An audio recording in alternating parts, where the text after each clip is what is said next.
ओम नमः शिवाय। हर हर महादेव। आप सभी को गुरु प्रदोष व्रत की हार्दिक शुभकामनाएं। आप सभी पर भगवान भोलेनाथ की कृपा सदैव बनी रहे। आज की वीडियो में हम सुनेंगे गुरु प्रदोष व्रत कथा और भगवान शंकर जी की आरती। तो आप सभी लोग हमारे साथ जुड़े रहिएगा और वीडियो को पूरा जरूर सुनिएगा। गुरु प्रदोष व्रत वह पावन दिन है जब भोलेनाथ की कृपा और गुरु के आशीर्वाद से भक्तों का जीवन कृतार्थ होता है। यह व्रत हमें भक्ति, धर्म और ज्ञान के मार्ग पर चलने की प्रेरणा देता है। हमारे कर्मों को शुभ फल की ओर अग्रसर करता है।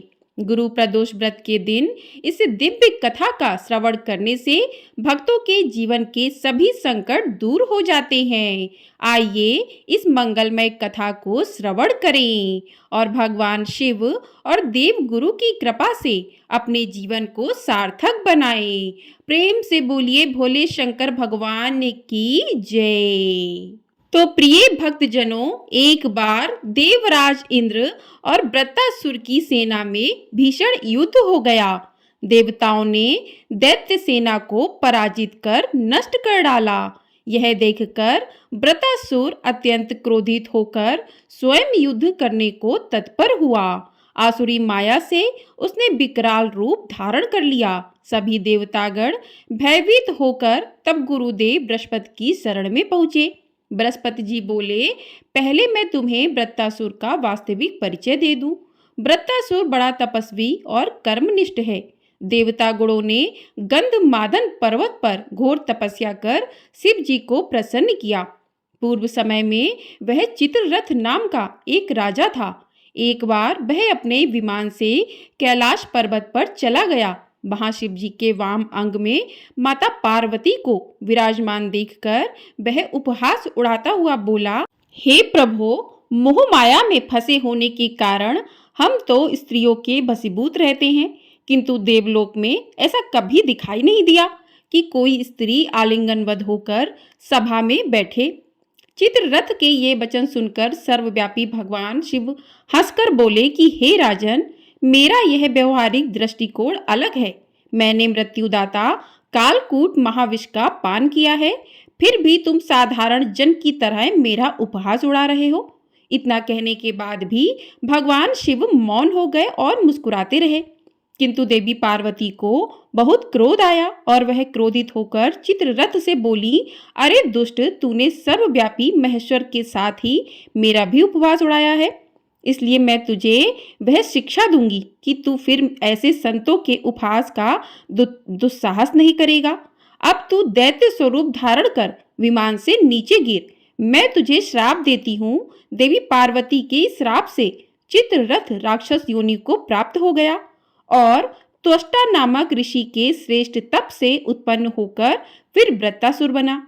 देवतागणों को आगे बताते हुए गुरुदेव बृहस्पति जी बोले, हे देवतागण, वृत्तासुर बाल्यकाल से ही शिव भक्त रहा है, इसलिए हे इंद्र, तुम बृहस्पति प्रदोष व्रत कर भगवान शंकर को प्रसन्न करो। तब देवराज ने गुरुदेव की आज्ञा का पालन कर बृहस्पति प्रदोष व्रत किया। इस व्रत के प्रभाव से देवराज इंद्र ने शीघ्र ही वृत्तासुर पर विजय प्राप्त कर ली और देवलोक में पहले की तरह शांति छा गई। इसलिए प्रदोष व्रत हर शिव भक्त को अपने जीवन में अवश्य ही करना चाहिए। बोले भगवान शंकर की जय। आइए अब सुनते हैं गुरु प्रदोष की दूसरी कथा। एक बार भगवान शिव देवी पार्वती जी के साथ हरिद्वार भ्रमण पर थे। पार्वती जी ने वहां देखा कि सहस्त्र मनुष्य गंगा जी में स्नान कर हर हर गंगे कहते चले जा रहे हैं, परंतु सभी दुखी और पाप परायण है। तब देवी पार्वती जी ने बड़े आश्चर्य से भगवान भोलेनाथ से पूछा कि हे देव, गंगा में इतनी बार स्नान करने पर भी इनके पाप और दुखों का नाश क्यों नहीं हुआ? क्या आप पवित्र गंगा जी में लोगों के पापों का नाश करने की शक्ति नहीं रही?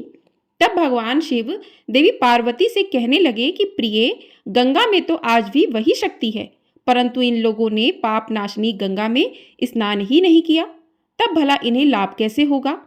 तभी देवी पार्वती ने यह सुनकर बड़ा आश्चर्य किया और फिर पूछा कि प्रभु, स्नान कैसे नहीं किया?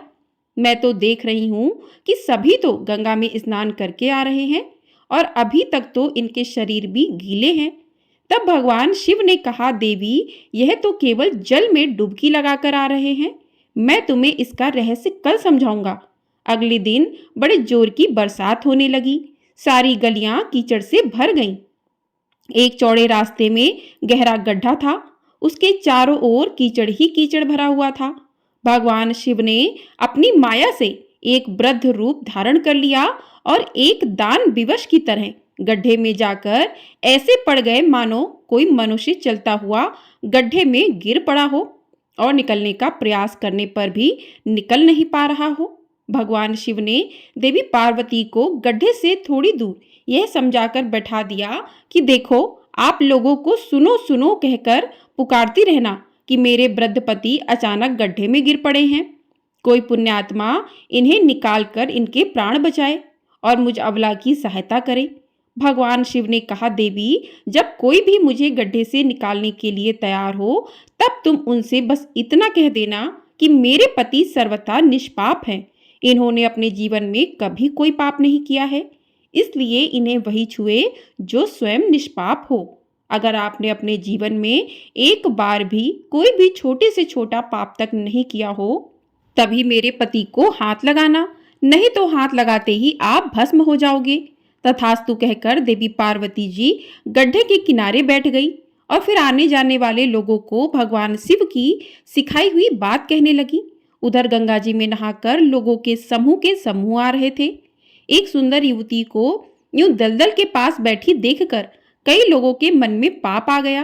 कुछ लोग लज्जा के डर से डरे तो कुछ लोगों को धर्म का भय हुआ। कुछ लोगों को कानून से डर लगा। कुछ लोगों ने तो पार्वती जी को यह भी सुना दिया कि मरने दे उस बुढ़े को, अरे क्यों उसके लिए रो रही है। आगे और कुछ दयालु सचर पुरुष भी थे जिन्होंने करुणा करके युवती के पति को निकालना चाहा, लेकिन जैसे ही उन्होंने उन वृद्ध को वहां से हटाना चाहा, तभी देवी पार्वती के वचन सुनकर वे भी रुक गए कि जो निष्पाप हो केवल वही उन्हें छुए, नहीं तो वे भस्म हो जाएंगे। उन्होंने सोचा कि हम तो गंगा में नहाकर आए हैं, तो क्या हुआ, पापी तो है ही, कहीं हाथ न जल जाए। और इस प्रकार उस वृद्ध को निकलने के कारण कहीं इस स्त्री के कहे अनुसार हम खुद भस्म ना हो जाएं। इस तरह सोचकर किसी की हिम्मत नहीं हुई कि वे उस वृद्ध को दलदल से बाहर निकाल पाए। सैकड़ों लोग आए और पूछकर चले गए। सुबह से शाम हो गई।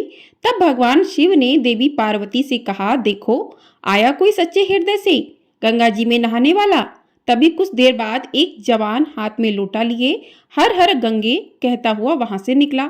देवी पार्वती ने उससे भी वही बात कही। उस नवयुवक का हृदय करुणा से भर आया।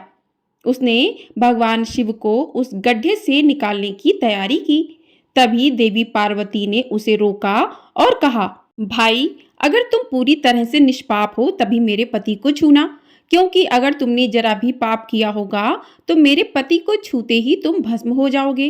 लेकिन उस युवक ने बिना कोई संकोच के दृढ़ निश्चय के साथ माता पार्वती से कहा, माते, मेरे निष्पाप होने में तुम्हें संदेह क्यों होगा? आपको नहीं दिखता कि मैं अभी अभी गंगा जी में स्नान करके आया हूँ? गंगा जी में गोता लगाने के बाद कभी पाप रहते हैं भला? और आपके पति को तो मैं अभी तुरंत निकालता हूँ। कहते ही उस नवयुवक ने वृद्ध को गड्ढे से बाहर निकाल दिया। तब भगवान शिव और माता पार्वती ने उसे अधिकारी समझकर अपना असली स्वरूप प्रकट कर उसे दर्शन देकर कृतार्थ किया। भगवान शिव ने देवी पार्वती से कहा कि देवी, इतने लोगों में से बस एक इसने गंगा में स्नान किया है। इस दृष्टांत के अनुसार जो लोग बिना श्रद्धा और विश्वास के केवल धम्म के लिए, केवल पाखंड के लिए गंगा जी में स्नान करते हैं, उन्हें वास्तविक फल नहीं मिलता। लेकिन इसका मतलब यह नहीं है कि गंगा स्नान व्यर्थ जाता है। गंगा स्नान का बहुत पुण्य भी है। गंगा स्नान करने से सभी पापों से मुक्ति तो मिलती ही है, साथ में मोक्ष की भी प्राप्ति होती है। बोली भगवान शंकर की जय, बोली माँ पार्वती की जय। तो इस प्रकार से गुरु प्रदोष व्रत की कथा पूर्ण हुई। अब करते हैं भगवान भोलेनाथ की आरती। ओम जय शिव ओमकारा, स्वामी जय शिव ओमकारा। ब्रह्मा विष्णु सदाशिव अर्धांगी धारा। ओम जय शिव ओमकारा। एकानन चतुरानन पंचानन राजे, हंसानन गरुड़ासन वृषवाहन साजे। ओम जय शिव ओमकारा। दो भुज चार चतुर्भुज, 10 भुज अति सोहे। त्रिगुण रूप निरखते त्रिभुवन जन मोहे। ओम जय शिव ओमकारा। अक्षमाला वनमाला मुंडमाला धारी, त्रिपुरारी कंसारी करमाला धारी। ओम जय शिव ओमकारा। श्वेतांबर पीतांबर बागंबर अंगे, सनगादित गरुड़ादिक भूतादिक संगे। ओम जय शिव ओमकारा। करके मध्य कमंडलु चक्र त्रिशूलधारी, सुखकारी दुखहारी जगपालनकारी। ओम जय शिव ओमकारा। ब्रह्मा विष्णु सदाशिव जानत अभिवेका, प्रणवाक्षर के मध्य ये तीनों एका। ओम जय शिव ओमकारा। त्रिगुण शिव जी की आरती जो कोई नर गावे, कहत शिवानंद स्वामी सुख संपत्ति पावे। ओम जय शिव ओमकारा। लक्ष्मी वा सावित्री पार्वती संगा, पार्वती अर्धांगी शिव लहरी गंगा। ओम जय शिव ओमकारा। पर्वत सोहे पार्वती शंकर कैलासा, भांग धतूर का भोजन भस्मी में वासा। ओम जय शिव ओमकारा।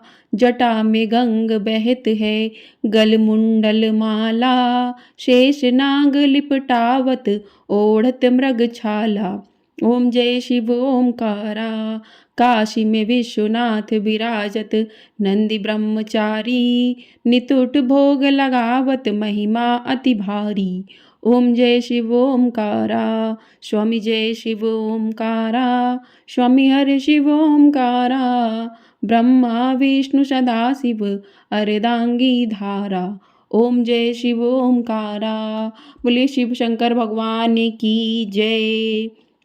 बोलिए माँ पार्वती की जय। बोलिए गुरु बृहस्पति भगवान की जय। तो इस प्रकार से गुरु प्रदोष व्रत की कथा और आरती पूर्ण हुई। आपको यदि वीडियो पसंद आई हो तो वीडियो को लाइक अवश्य कीजिएगा। चैनल पर नए हैं तो चैनल को सब्सक्राइब भी कर लीजिएगा। आपको हमारे चैनल पर महालक्ष्मी, जो मार्गशीर्ष में महालक्ष्मी का व्रत करते हैं, उन्हें व्रत की कथा भी सुनाई जाएगी और आप लोग उस कथा को अवश्य सुनिएगा। और कमेंट बॉक्स में हर हर महादेव अवश्य लिखिएगा। महादेव हम सभी की मनोकामनाओं को पूर्ण करें। बोलिए हर हर महादेव।